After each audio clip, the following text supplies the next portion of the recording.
Alright, Chris, I'm going to show you how we do the business cards real quick, just for a reminder. I got Frenchman's Reserve here pulled up.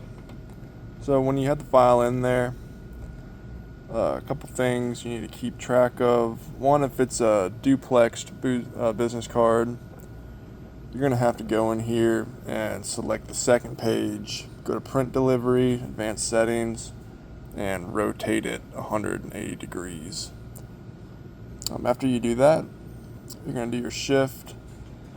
For Frenchman's Reserve, this is the settings I have for it. It should be perfect. If you do have to run a business card for a customer, just verify all the settings. This can kind of change from customer to customer, not a lot. You usually do 3.17 right there, and usually the rest of them will be at 0. For Frenchman's Reserve, they have a color profile. Theirs is just a -20 on the contrast, but you'll want to select this right here and just select all pages, just so it keeps the same color profile for all of them. We only do this for a couple of them. I want to say Wexford we do it as well. Let me just verify that.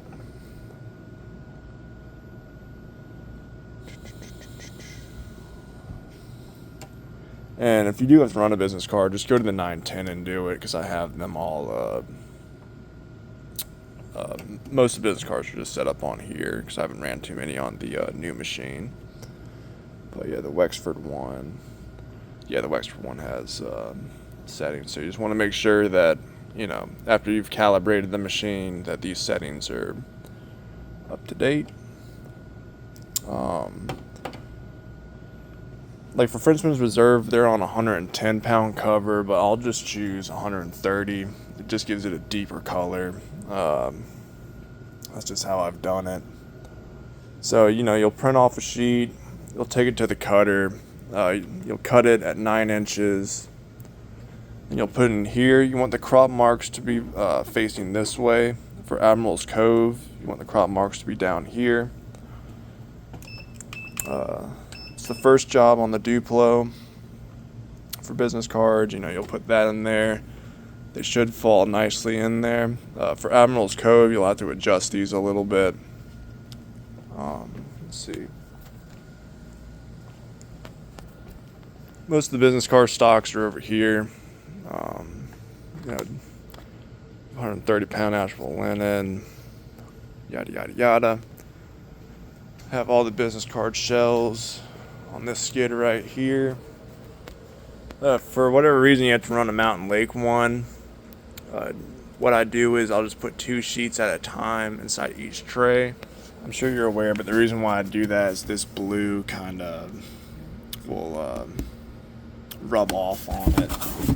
And 2, if you're using these shells, just look through the shells to make sure there's no blue on the other side. I've had instances where there'll be like little blue smears on the back side.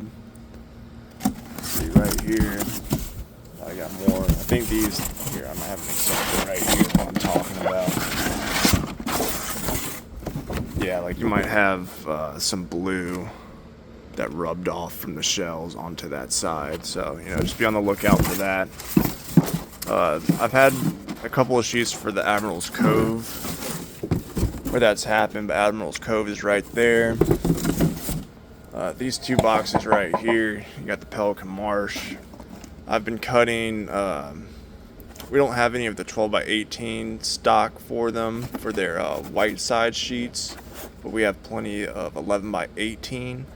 So what I've been doing with the shells on recent orders is cutting a 1/2 inch on each side, so you can do it. Hopefully you won't have to run any of these while I'm gone, but if you do, just print out a test sheet, look at the settings I had in a previous job on the 910. And when you have a sheet come out, line it up with one of the shells and use a razor just to cut right here and make sure it lines up good.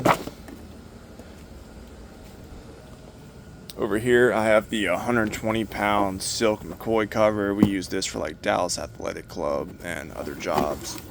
You have a good bit in there. For whatever reason, you have to, if you need more than that, I have parent sheets over here. These two boxes are 120 pound koi.